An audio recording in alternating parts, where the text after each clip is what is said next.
Bom dia, boa tarde, boa noite. Seja bem-vindo, seja bem-vinda ao Sarau da Casa Azul. Eu sou a Luzimar Soares e junto com a Luciane Carris estamos hoje celebrando o nosso 20º episódio.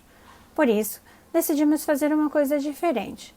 Primeiro, gostaríamos de agradecer a audiência de cada uma e de cada um e dizer que este é um trabalho que fazemos com muito carinho e que cada tema que abordamos é pensado de maneira a agregar conhecimento para cada um dos nossos ouvintes, bem como agradecer mais uma vez todos os nossos convidados até aqui. Para celebrarmos esse momento, decidimos convidar o professor Mário Brum, que já esteve aqui conosco. Ele é parceiro de alguns trabalhos da Luciane Carris e por esta razão, e por estarmos em festa, ele fará comigo um bate-papo para que vocês conheçam um pouco da trajetória e da Luciane. Professor Mário, seja muito bem-vindo aqui mais uma vez. Obrigado, Luzimar. Bom dia, boa tarde, boa noite para quem está nos ouvindo. Agradeço participar mais uma vez desse programa, comemorando as 20 edições do Sarau da Casa Azul. Dessa vez é a minha vez de apresentar a Luciane Carris. Ela tem bacharelado em licenciatura em História pela Universidade do Estado do Rio de Janeiro, mestre doutora em História Política também pela Universidade do Estado do Rio de Janeiro, realizou estágio de pós-doutoramento no Laboratório de Geografia Política da Faculdade de Filosofia, Letras e Ciências Humanas da USP, e tem outro pós-doutoramento em História Social na PUC-Rio. Luciane, você pode nos falar um pouco sobre a sua trajetória? Por que você escolheu estudar História? As escolhas pelos seus temas de pesquisa? Pode contar um pouco para a gente sobre isso? Bom dia, boa tarde, boa noite. Obrigada, Mário Brum, por estar presente. Luzimar, minha parceira, querida. É um pouco estranho, ao mesmo tempo interessante estar aqui falando um pouco sobre a minha trajetória, sobre a minha vida, né? Então, eu decidi estudar História já desde muito criança, na verdade, né? Eu sempre fui uma criança muito curiosa e quando eu vivia esse período de abertura política, aquilo já me chamava muita atenção na televisão para poder entender o que estava acontecendo no país. Eu não tive pais que pudessem me explicar o que estava acontecendo. Foi uma paixão desde tenra infância, mas quando eu entrei no ensino médio, essa vontade ela se ampliou, digamos assim, não pelos professores de história, eu não tive nenhum professor de história no ensino médio ou no ensino fundamental que pudesse me trazer uma paixão pelo curso de história, pela disciplina, mas pelo momento político pelo qual a gente atravessou. Aquela época era a época do Collor, né, do impeachment do Collor, então eu me envolvi, de certa forma, com aquelas manifestações políticas, eu fui uma cara pintada, digamos assim, eu participei ativamente dessas manifestações, né, eu assisti o Lindenberg falando na Cinelândia, enfim, outras pessoas, e daí, o que eu tive na escola, no ensino médio, que me chamava muita atenção era a questão do cineclube. Eu estava numa escola em Copacabana, uma escola pública chamada Escola Pedro Álvares Cabral, e havia um professor que não era de história, que ele era envolvido com o cineclube. E ele levava alguns alunos, então eu tive contato, por exemplo, com 1492, jamais eu deixei de esquecer a trilha sonora do Vangelis, com Darton, com Gerard Depardieu fazendo esses personagens, principalmente esses filmes históricos. E daí me veio a encruzilhada, que disciplina eu vou fazer? Eu vou fazer Direito ou vou fazer História? E aí eu decidi fazer História, e aí eu acabei passando para a UERJ, eu poderia ter passado até para Direito para a UERJ naquela época. Com os pontos que eu fiz. Então, comecei na UERJ, né, foi uma fase difícil, o início da faculdade, até eu conseguir bolsa. E a minha primeira bolsa foi uma bolsa de estágio. Eu trabalhava na UERJ, estudava de manhã e trabalhava na UERJ à tarde, 4 horas por dia, nos departamentos de administração acadêmica e vestibular, prestando informação aos candidatos, aos recém-ingressos na universidade. Até que eu conheci a professora Lúcia Guimarães, que estava fazendo uma seleção. A professora Lúcia Guimarães depois se tornaria minha orientadora de mestrado e doutorado. E aí foi meu primeiro contato com a iniciação científica, foi com um projeto que ela tinha com uma socióloga sobre o Instituto de Cacau da Bahia, que a gente estudava a decadência no cacau da Bahia, em Ilhéus, Itabuna, naquela região. Foi bem interessante. A bolsa acabou, eu ingressei por uma seleção no Museu de Astronomia e Ciências Afins, onde eu conheci uma outra pesquisadora, Elisa Bertol, que me apresentou o tema que seria o tema do meu mestrado, doutorado, né? E no museu foi bastante interessante, que depois eu voltei a trabalhar na coordenação de museologia como pesquisadora, porque lá eles têm uma reserva técnica dos instrumentos técnicos científicos que serviram às comissões demarcatórias, à Marinha, enfim. E eu trabalhava tentando entender aqueles objetos, mas naquele primeiro momento eu entrei em contato com o tema que seria uma pesquisa futura no meu pós-doutorado, que seria a Comissão de Limites, cuja pessoa principal que participou ali era o Luiz Cruz, que era um astrônomo, que depois virou diretor do antigo Observatório Nacional, cujo prédio virou Museu de Astronomia, o MAST, e foi essa minha relação. Então, eu escolhi esse tema por conta da Heloísa Bertol, submeti ao mestrado na UESC, fui aceita. A minha proposta, que era realizar uma história institucional da Sociedade de Geografia do Rio de Janeiro. O que é essa sociedade? A Sociedade de Geografia do Rio de Janeiro é uma instituição que tem origem na seção filial da Sociedade de Geografia de Lisboa, no Brasil, e o papel das sociedades geográficas no mundo no final do século XIX, tinha uma importância ligada ao imperialismo. Enfim, pensar numa seção filial da Sociedade de Geografia de Lisboa, no Brasil, que depois acontece uma cisão e surge uma Sociedade de Geografia no Rio de Janeiro, mas voltada para conhecer o território nacional. Conhecer o território nacional e sistematizar o conhecimento em torno sobre aquele território, que era desconhecido. E eram figuras consideradas diletantes. Por sua vez, não haviam geógrafos, né? Era uma sociedade geográfica, mas também não tinha geógrafos lá fora, né? Nas sociedades geográficas, Royal Society, Geographical Society, Sociedade de Geografia Francesa. Isso vai vir depois com os cursos universitários. Então eram engenheiros, advogados, médicos, jornalistas, funcionários liberais, enfim, que participavam dessa instituição. Então esse tema, esse objeto, virou assunto da minha dissertação de mestrado, que eu estudei desde a fundação de 1883 até 1909, que foi o primeiro Congresso Brasileiro de Geografia que eles organizaram. Teve a participação de eminentes figuras do cenário político brasileiro, e depois eu submeti esse projeto para tentar entender a continuidade da sociedade, o papel da Sociedade de Geografia nessa primeira república até a Era Vargas, até 1945. As figuras que estão lá na Sociedade de Geografia acabam participando também da criação do Conselho Nacional de Geografia, do Instituto Brasileiro de Geografia e Estatística, com a fundação dos cursos superiores de Geografia na década de 30, né, na USP, depois no Distrito Federal. A sociedade ela cai um pouco em ostracismo, né? Então essas figuras acabaram se tornando conhecidas como diletantes ou autodidatas e não geógrafos. Também já se criava uma ideia de reservas de mercado. E se ignorava o papel da Sociedade de Geografia. Se ignorou durante muito tempo o papel da Sociedade de Geografia do Rio de Janeiro. Foi assim, eu defendi essa tese e depois eu juntei, virou um livro por sugestão do professor Tonico. Você já adiantou um pouquinho, mas dentro de todas as suas pesquisas, há uma que você fez com o professor saudoso Antônio Carlos Robert Moraes, o Tonico, que você veio estudar geografia aqui na USP. Como que foi sair da história, vir para a geografia e depois voltar para a história? Como é que foi esse trabalho aqui na USP? Tonico, eu não saí da história. Tonico, Antônio Carlos Robert Moraes, ele também era formado, ele era cientista social também, ele é geógrafo. E ele já vinha com debate desde 1991, desde um texto que ele publicou na Revista de Estudos Históricos da Fundação Getúlio Vargas, em que ele vai analisar a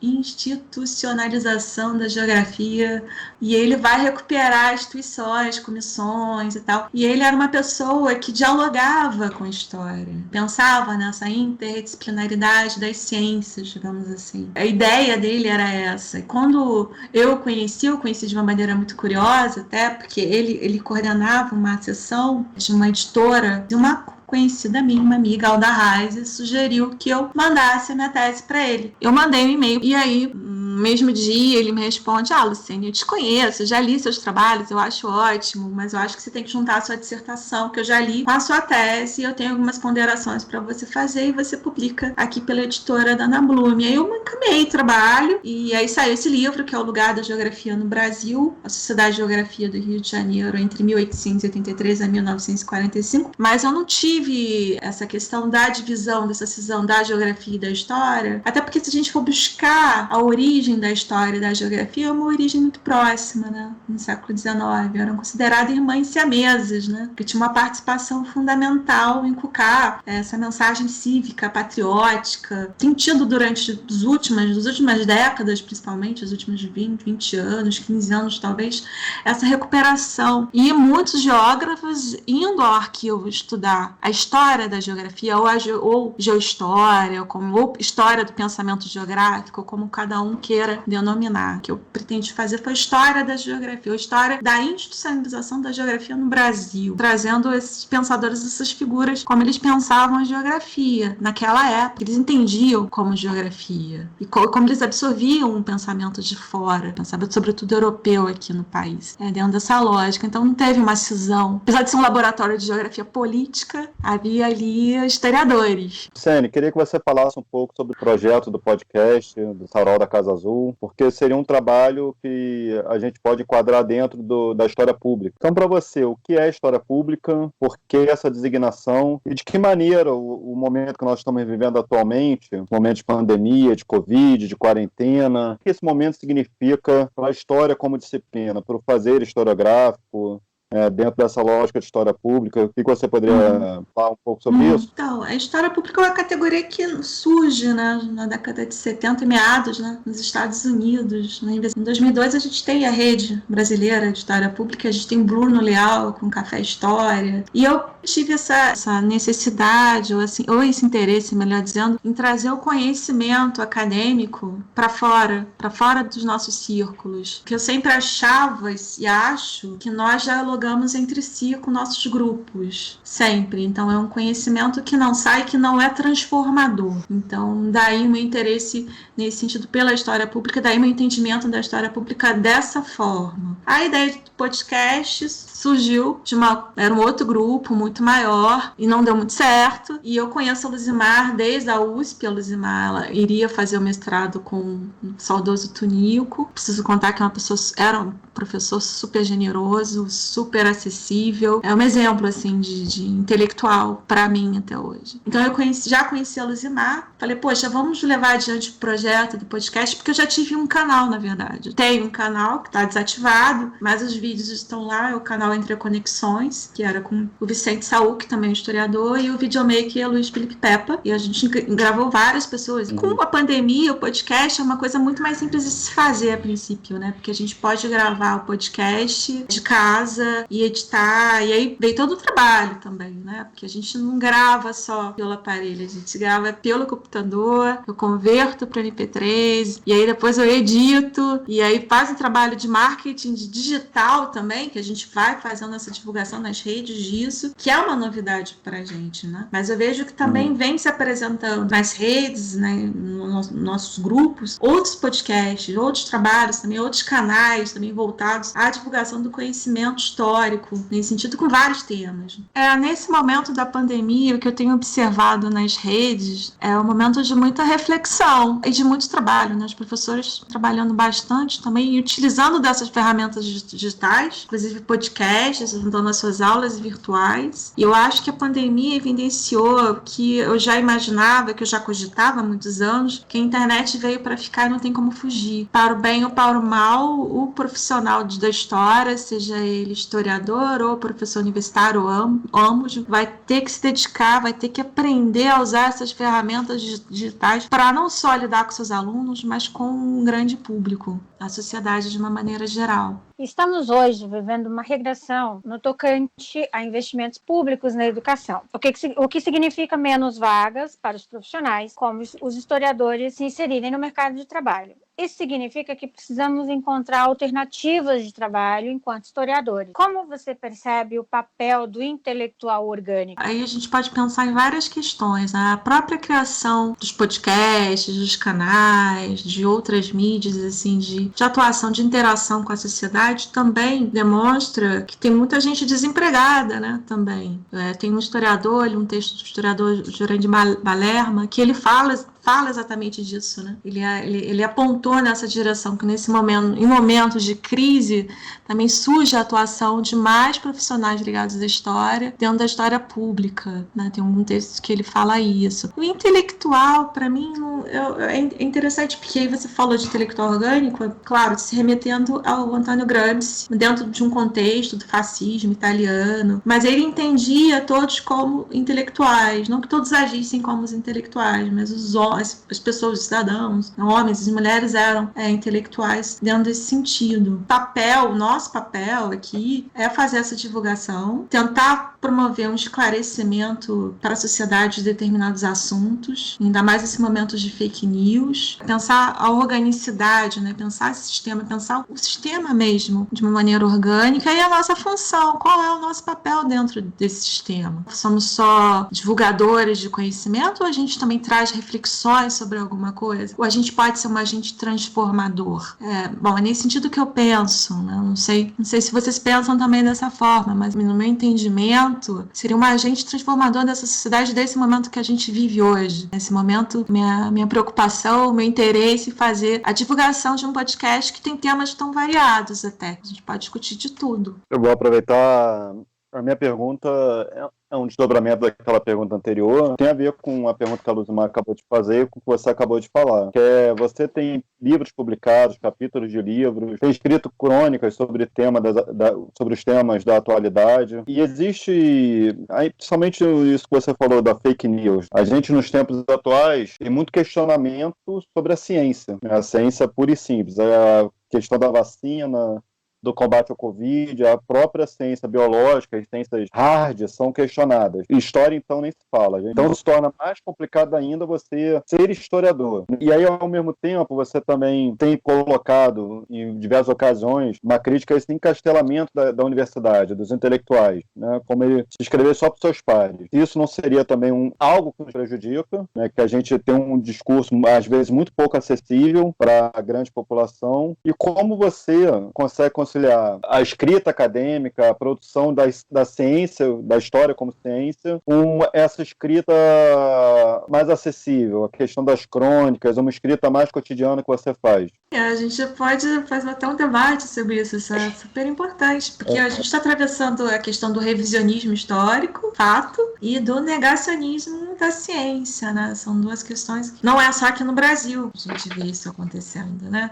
E a gente vê acontecendo também vacinação infantil diminuiu esse ano. Então, será que é por conta desse negacionismo científico? Também desse movimento contra a vacinação que já está surgindo já há alguns anos. É uma questão a se pensar, é uma questão muito difícil. Por que nós da academia, o que a gente faz, continua fazendo esse discurso para nós mesmos? É por pura vaidade? Na verdade, a universidade tem um papel fundamental de criar conhecimento, mas a gente também tem uma função para a sociedade. A escrita acadêmica é uma questão interessante que você colocou, mas eu sempre procurei escrever de uma maneira muito acessível. Ao longo do que eu fui escrevendo, eu fui tentando procurar uma escrita que fosse menos engessada possível, mas com metodologia, com citação, né, das figuras, com as referências bibliográficas, mas uma linguagem acessível. E quando me convidaram para participar do blog, né, é engraçado que eu vi uma crítica em um lugar falando, a pessoa escreve sobre qualquer assunto. Aí veio a questão,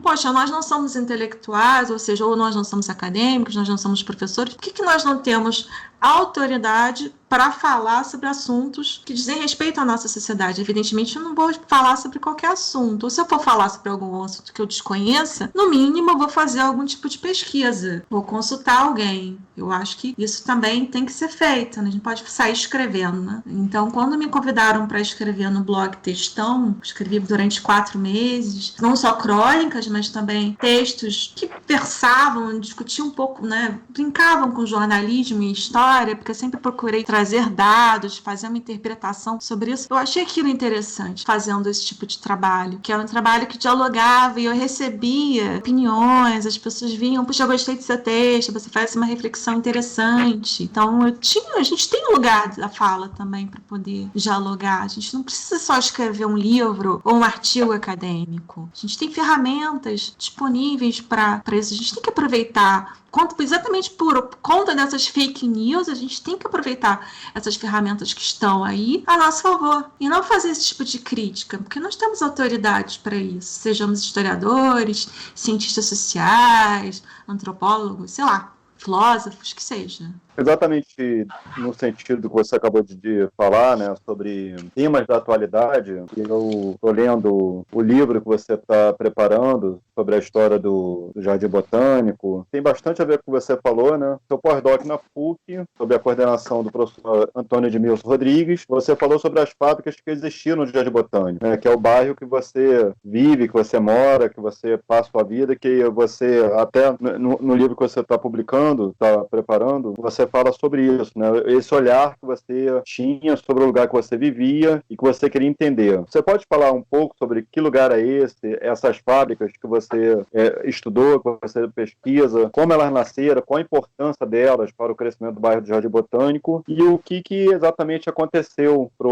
essas fábricas não existirem mais e o Jardim Botânico ter se tornado um bairro tão classe média, tão elitizado. Que processo foi esse aí que você estudou? Então, o professor Antônio Edmilson Martins Rodrigues, conhecido como Edmilson, pessoa fantástica, ele é professor de História do Rio de Janeiro. Ele aceitou me supervisionar na PUC. Eu não tive bolsa, foi uma pesquisa que durou anos, mas eu não tive nenhum investimento para fazer essa pesquisa, por isso que demorou um pouco a sair também. Eu moro aqui no Jardim Botânico há quase 40 anos. Eu vim morar aqui, meu pai recebeu um convite para trabalhar, e eu vim morar e aí eu observava no bairro esse frenesi de artistas para cá, era o bairro dos artistas, um bairro aristocrático, é um bairro burguês, é um bairro da alta sociedade da Zona Sul carioca. Aí quando eu vim estudar no Horto, estudei no colégio chamado Camilo Castelo Branco, foi quando eu tive contato com outras figuras, outros colegas, que falavam outras histórias sobre o bairro. Não, mas aqui tiveram fábricas, mas aqui era assim. E o próprio Horto, que é essa região que eu moro, é um lugar um pouco diferente do resto do Jardim Botânico. Tem uma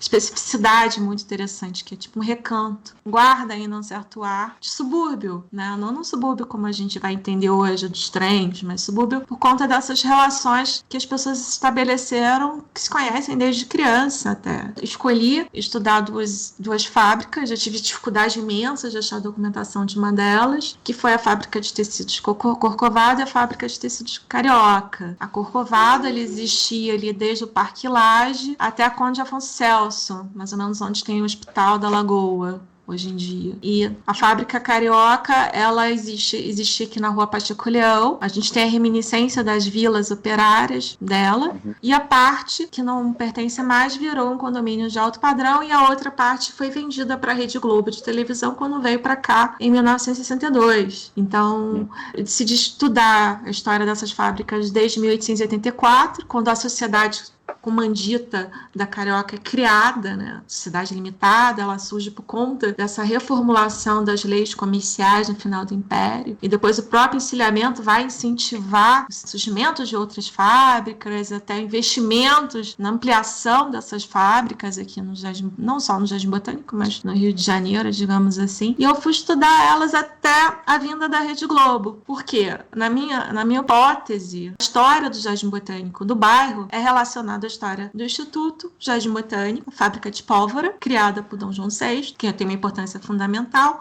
Já tinham as chácaras, evidentemente, aqui já tinha chácaras, tinha algum povoamento no entorno da Lagoa Rodrigo de Freitas, e a vinda da Globo. Então, esse passado das fábricas é um passado do movimento operário apagado, esquecido. É um movimento marcado por greves, é um movimento marcado pelo anarquismo, depois pelo comunismo, por greves aqui na Lopes Quintos, que, segundo os jornais, reuniam 3.000 pessoas, 1.200 pessoas. Então, é um passado eclipsado por conta dessa história aristocrática, sei lá, criada dentro dessa ideia, assim, né? Isso eu sei porque eu ouvi isso de um ex-presidente da Associação do Jardim Botânico. Nessa história, vamos criar a história dos heróis do bairro, né? Quem são os heróis do bairro, né? Quem morou aqui que eram importantes? Tom Jobim, o Vinícius de Moraes também morou, né? O Otto Lara Rezende, jornalista, que foi diretor da Globo, inclusive tem uma estátua dele aqui, tem estátua do Chacrinha. E por que as fábricas foram desativadas? Por conta dessa crise que se bateu. A Corcovado